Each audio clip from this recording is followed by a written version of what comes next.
राजस्थान में इन दिनों मौसम अनस्टेबल है। एक तरफ जहां प्रदेश में दक्षिण पूर्वी हवाएं चलने के साथ एक ट्रफ बना है, तो साइक्लोन निसर्ग के कारण हवाओं का रुख उत्तर पूर्व हुआ है, जिसके कारण से प्रदेश में स्ट्रांग थंडर गतिविधियां बढ़ने की संभावना है। मौसम में बढ़ रही गतिविधियों के कारण अगले 4-5 दिन धूल भरी हवाओं के साथ बारिश की भी संभावना है। तो वहीं मौसम विभाग के मुताबिक बात की जाए तो आज बाड़मेर, जैसलमेर, बीकानेर, चूरू, हनुमानगढ़, श्रीगंगानगर, जालोर में 40 से 50 किलोमीटर की रफ्तार से धूल भरी हवाएं चल सकती है। तो वहीं अजमेर, बांसवाड़ा, बूंदी, भीलवाड़ा, कोटा समेत कई इलाकों में थंडर स्टॉर्म के साथ ही बारिश की भी संभावना है। मौसम विभाग के अनुसार कुछ हिस्सों में भारी बारिश हो सकती है। जो डिस्टेंस कवरेज है वो इतनी नहीं हो पाएगी, तो डायरेक्टली तो उसका इम्पैक्ट नहीं आएगा, लेकिन क्योंकि साइक्लोन के कारण मॉइस्चर काफ़ी अवेलेबल है और इसकी जो विंड है वो ईस्टर्ली और नॉर्थ ईस्टर्ली टाइप की विंड जो राजस्थान राज्य में आएंगी और इधर से साउथ वेस्टर्ली विंड है वो इंटरेक्ट आपस में करेंगे। दोनों ही मॉइस्ट एयर हैं, जिसके कारण बहुत ही स्ट्रॉन्ग थंडर एक्टिविटी होने की संभावना है, क्योंकि जब दो विंडें इस तरह से मिलती हैं तो वहाँ पर एटमॉस्फेयर है, जो वायुमंडल है वो काफ़ी अनस्टेबल हो जाता है। और संवाददाता सौरभ हमारे साथ फोन लाइन पर जुड़ चुके हैं। सौरभ, प्रदेश में मौसम का मिजाज जो है वो किस तरह से बदल चुका है और किस तरह से जनजीवन पर असर पड़ता हुआ दिखाई दे रहा है? देखिए, मैं आपको बता दूं कि जिस प्रकार की मौसम की एक्टिविटीज बढ़ी है, जिसके बाद प्रदेश के अधिकांश हिस्सों में मौसम बदला हुआ है। कई इलाकों में बादल छाए हुए हैं, तो धूल भरी हवाओं के साथ हल्की बारिश का दौर पिछले 3-4 दिनों से देखने को मिल रहा है, जिसके कारण से प्रदेशवासियों को गर्मी से काफी राहत मिल रही है। जहां पर तापमान 50 डिग्री सेल्सियस तक बन चुका था, वहां पर टेम्परेचर सिर्फ 35 से 40 डिग्री सेल्सियस के बीच में बना हुआ है। यानी जून की शुरुआत में जब भीषण गर्मी से लोग परेशान रहते थे, उस वक्त इस प्रकार की एक्टिविटीज से लोगों को गर्मी से काफी राहत मिली है और ये अगले 3-4 दिन इसी प्रकार का मौसम रहेगा और कुछ इलाकों में भारी बारिश भी देखने को मिल सकती है। जी, साथ ही मौसम विभाग का क्या कुछ कहना है? देखिए, मौसम विभाग का साफ कहना है कि अगले 3-4 दिन मौसम बदला हुआ रहेगा। कई इलाकों में ठंडर एक्टिविटीज देखने को मिल सकती है, जिसके चलते मेघ गर्जन के साथ तेज हवाएं देखने को मिल सकती है। लेकिन दक्षिण पूर्वी राजस्थान के कुछ इलाके ऐसे भी हैं जहां पर अत्यधिक बारिश की चेतावनी मौसम विभाग की ओर से जारी की गई है। जी, कौन कौन से वो इलाके हैं जहां पर भारी बारिश की चेतावनी दी गई है? कि खास तौर पर दक्षिण पूर्वी राजस्थान के बांसवाड़ा, प्रतापगढ़, डूंगरपुर, उदयपुर, कोटा, झालावाड़, बारां, चित्तौड़गढ़, ये वो इलाके हैं जहां पर मौसम विभाग का मानना है कि जो एक्टिविटीज जो कि राजस्थान में हवाओं का रुख बदला हुआ है और ये जो तूफान आ रहा है उसके चलते जो हवाओं का है, बिल्कुल निसर्ग तूफान का असर यहाँ पर भी देखने को मिल रहा है। तमाम जानकारियों के लिए बहुत बहुत शुक्रिया।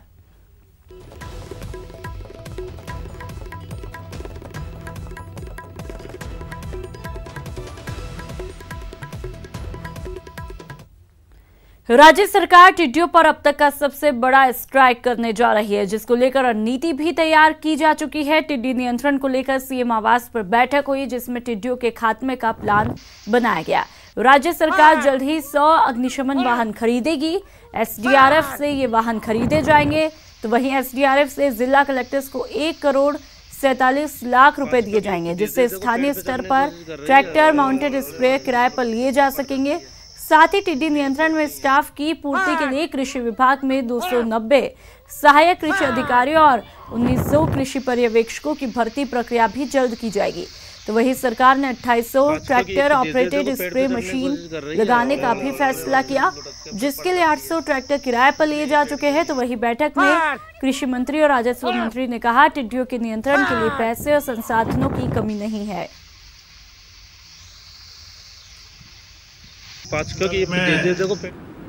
कृषि मंत्री,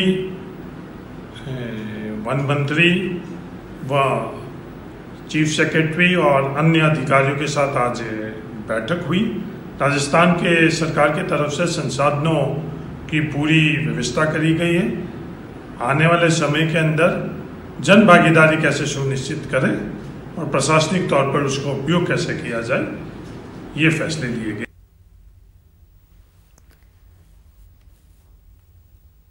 सीएम गहलोत से SC/ST विधायकों के प्रतिनिधिमंडल ने मुलाकात की और क्लर्क ग्रेड सेकंड भर्ती परीक्षा 2018 में SC/ST का बैकलॉग जोड़ने के लिए सीएम का आभार जताया। गौरतलब है कि सीएम गहलोत ने क्लर्क ग्रेड सेकंड भर्ती परीक्षा 2013 के SC/ST और सहरिया जनजाति के 1588 बैकलॉग पदों को क्लर्क ग्रेड सेकंड भर्ती परीक्षा 2018 के सफल अभ्यर्थियों की सूची से नियुक्ति देने की मंजूरी दी थी। इसके बाद में राजस्थान अधीनस्थ कर्मचारी चयन बोर्ड ने इन अभ्यर्थियों की सूची जारी की थी।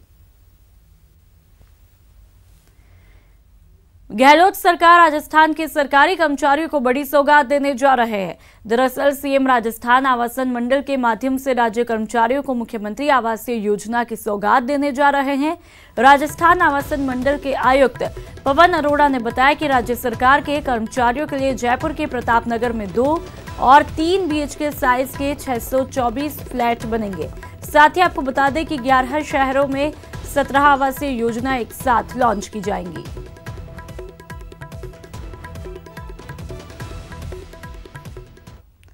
प्रदेश में जुलाई में होने वाली कॉलेज यूनिवर्सिटी की परीक्षाओं को लेकर दिशा निर्देश जारी किए जा चुके हैं।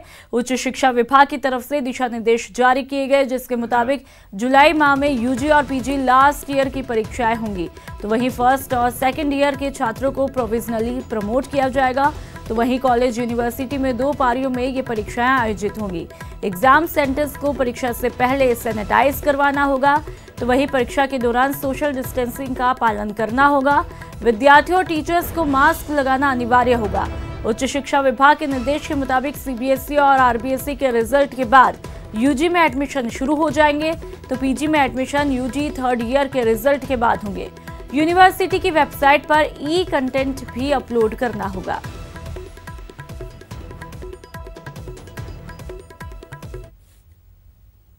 और चलिए फिलहाल वक्त तो चला एक ब्रेक का। ब्रेक के बाद आपको बताएंगे कोरोना पर अपडेट।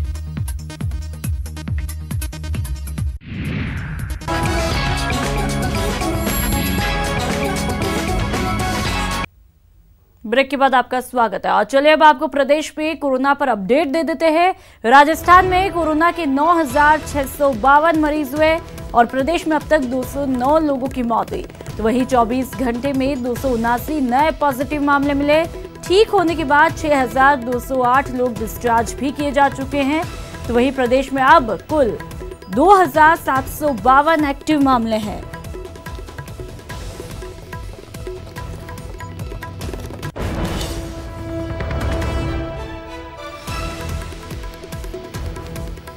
तो लगातार हम अपडेट आपको बता रहे हैं कि राजस्थान में कोरोना को लेकर क्या कुछ हाल है। मैप के जरिए आप देख लीजिए अपनी टीवी स्क्रीन पर। 9,652 एक्टिव मामले, 2,752 कुल मामले जो है 9,652 एक्टिव, 2,752 ठीक होने वालों की संख्या 6,208, मौत का आंकड़ा 209। और चलिए जिलेवार क्या कुछ हालात है वो भी बता देते हैं। जयपुर में 2,124, जोधपुर में 1,687, उदयपुर में 568, कोटा में 494, नागौर में 475। प्रदेश में अब कोरोना कंट्रोल में आ रहा है। जी हां, ये कहना है ACS रोहित कुमार सिंह का। उन्होंने बताया कोरोना के कंट्रोल में आने के 3 पॉजिटिव संकेत मिल चुके हैं। पहला, राज्य में रिकवरी रेट का बढ़ना। रिकवरी रेट बढ़कर करीब 70% हो चुकी है। दूसरा, प्रदेश में एक्टिव मामलों की संख्या 2700 के नीचे रहना। और तीसरा, राज्य में मृत्यु दर अब तक की सबसे कम न्यूनतम 2.17 का होना। चलिए पॉजिटिव संकेत अब मिल चुके हैं और संवाददाता सचिन हमारे साथ ज्यादा जानकारी के लिए फोन लाइन पर जुड़ चुके हैं। सचिन, अब लगता है पॉजिटिव संकेत जो हैं कोरोना को कंट्रोल करने के मिल चुके हैं, क्या कुछ अपडेट? देखिए नूपुर, जहां तक पूरे स्टेट की अगर हम बात करें तो ये जो आंकड़ा है 9,652, मुझे लगता है कि अगले 2 दिन में ये आंकड़ा 10,000 को छुएगा, क्योंकि रोजाना औसत जो है 200 से 250 केस डेली आ रहे हैं। तो ऐसे में 10,000 के आसपास ये आंकड़ा जाता हुआ दिखाई दे रहा है। और कल अगर बात करें राजधानी जयपुर की, तो जयपुर में एक ही दिन में 55 पॉजिटिव केसेस सामने आए हैं, जो कि काफी जो है कहा जा सकता है चिंता की बात है। क्योंकि जहां तक बात करें राजधानी की, तो राजधानी में लगातार ये प्रयास हो रहे हैं कि जो नए पॉजिटिव केसेस हैं उनकी संख्या में किस तरह से गिरावट हो। साथ ही जैसा राज्य के सबसे बड़े अस्पताल सवाई मानसिंह अस्पताल को भी कोरोना मुक्त किया जा चुका है। इसके अलावा कल ESIC का जो मॉडल हॉस्पिटल है राजधानी जयपुर में, उसको भी कोरोना फ्री कर दिया गया है, ताकि जो बीमित जो श्रमिक है, यानी जो इंश्योर्ड जो लेबर है, उसको जो परेशानी हो रही थी इलाज कराने में, उसके लिए उसको भी कोरोना मुक्त किया गया है। साथ ही जो अन्य प्रदेश में जिले हैं उसमें जोधपुर की अगर हम बात करें तो जोधपुर में केसेस बहुत तेजी से आए हैं। इसके अलावा भरतपुर एक जिला ऐसा रहा है जहां कल पूरे दिन भर में 70 पॉजिटिव केसेस आए, जो कि बताता है कि वहां पर जो प्रवासी राजस्थानी हैं वो बाहर से आने के बाद इनकी संख्या बढ़ी है। क्योंकि कल चिकित्सा एवं स्वास्थ्य मंत्री डॉक्टर रघु शर्मा का ये कहना था कि अगर पूरे प्रदेश में अगर हम देखें तो करीब अब 150 के आसपास ही केस ऐसे बचे हैं जो मूलतः राजस्थान में रह रहे थे और अप्रैल मई में जिनके पॉजिटिव होने के बाद वो यहाँ इलाज के लिए भर्ती हुए थे। लेकिन 2700 के करीब जो प्रवासी राजस्थानी है वो पॉजिटिव है, और यही वो फिगर है जिसकी वजह से राजस्थान का आंकड़ा जो है वो अभी भी लगातार बढ़ता हुआ दिखाई दे रहा है। जी चलिए, तमाम जानकारियों के लिए बहुत बहुत शुक्रिया। और चलिए आपको जयपुर जंक्शन के लिए ले चलते हैं, जहां पर सोशल डिस्टेंसिंग की सरेआम धज्जियां उड़ाई जा रही है। दरअसल जंक्शन पर एक साथ मुंबई से जयपुर पहुंची पैसेंजर ट्रेन से 700 लोग उतरे और बिना दूरी बनाए लोग भगदड़ मचाने लगे। हालांकि INTWR ने सबक लेते हुए अब यात्री जागरूकता अभियान शुरू किया।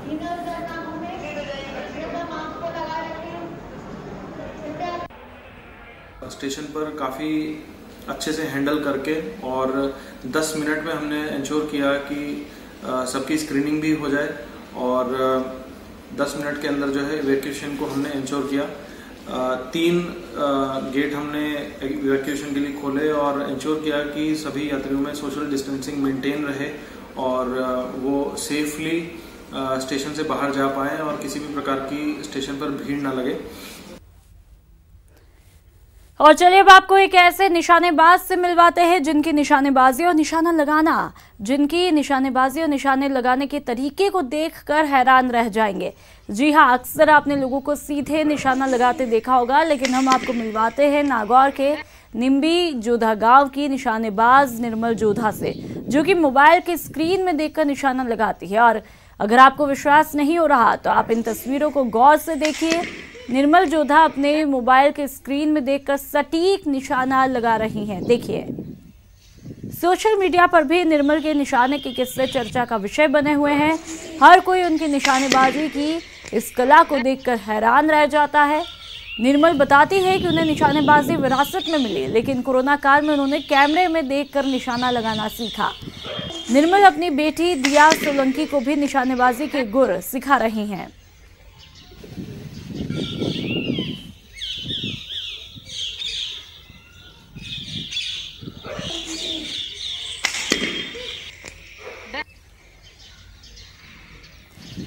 कोरोना काल में जहां जीवन जीने का सलीका बदला है, तो वहीं अब धीरे धीरे फैशन में भी कोरोना ने अपनी छाप छोड़ दी। कुछ ऐसा ही दिख रहा है मरुधरा की शान जोधपुरी पगड़ी में। जोधपुरी पगड़ी बनाने और बेचने वाले दुकानदारों ने न्यू इनोवेशन करते हुए पगड़ी वाले कपड़े के कलर का मास्क बनाना शुरू किया। आप तस्वीरों में देख सकते हैं जोधपुरी पगड़ी बांधने के बाद लोग कैसे उसी कपड़े से बने उसी कलर के मास्क को भी पहन रहे हैं। यानी अब पगड़ी के साथ उसी कलर का फैशनेबल मास्क भी लोगों के चेहरे पर सजेगा। तो वही पगड़ी पहनने वाले और इसके खरीदार पगड़ी के कलर का मास्क पहनकर काफी खुश दिखाई दे रहे हैं। इसका रंग तो जैसे ऐसे बदला है, कोरोना के कारण बदल चुका है पूरा मतलब हर साफे के साथ उसकी मैचिंग का मास्क होना, और अपने जैसे हर फंक्शन में साफा तो अब कंपलसरी टाइप हो चुका है। तो उसी के लिए हमने ये सोचा कि लोगों का फैशन में कोई बदल ना आए, इसलिए हमने साफे के साथ का मैचिंग का मास्क बना लें।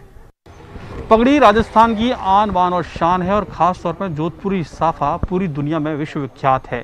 लेकिन कोरोना के चलते अब जोधपुरी पगड़ी ने भी अपना रंग बदल लिया है। नई स्टाइल के साथ पगड़ी सामने आई है, क्योंकि अब मास्क लाइफ का हिस्सा है। और ऐसे में जो पगड़ी निर्माता है उन्होंने भी जैसी पगड़ी वैसा मास्क एक नई डिज़ाइन की है। और ऐसे में मार्केट में अब ये नया ट्रेंड चला है। हालांकि शादियों के सीज़न चल जा चुकी है, ऐसे में अभी शादियां नहीं हो रही हैं, लेकिन आने वाले टाइम के अंदर एक नई चुनौती को लेकर इन्होंने पहले से तैयारी कर रही है। आप देख सकते हैं कि ये पिचरंगी चुनरीदार पगड़ी है, जिसमें जैसी पगड़ी वैसा मास्क है। और ये अब युवाओं में एक अलग ट्रेंड चलेगा। शादियों में ख़ास तौर पे आप चाहे सिनेमा देखें, सीरियल देखें, जोधपुरी पगड़ी आपको नज़र आती है। प्रधानमंत्री भी जोधपुरी पगड़ी पहनते हैं, लेकिन अब नए रूप में आप पगड़ी दे सकते हैं। मास्क जैसी पगड़ी वैसा मास्क। और ऐसे में आप इसके ठीक इधर देखेंगे तो पहले सिर्फ ऐसी पगड़ियाँ हुआ करती थी, गोल पगड़ी, तरह तरह की पगड़ियाँ पहले हुआ करती थी, लेकिन अब पगड़ी ने अपना रूप बदल लिया है। अब पगड़ी के साथ मास्क अनिवार्य है। तो ऐसे में राजस्थान की आन बान और शान पगड़ी अपडेट हो चुकी है और वो नए रूप में मार्केट में तैयार है। सहयोगी शेर सिंह के साथ ललित सिंह, न्यूज़ 18 जोधपुर। अमरनाथ गुफा से इस साल बाबा बर्फानी की पहली तस्वीर सामने आई है। तो चलिए अब आपको बाबा बर्फानी की तस्वीरों के साथ छोड़ जाते हैं।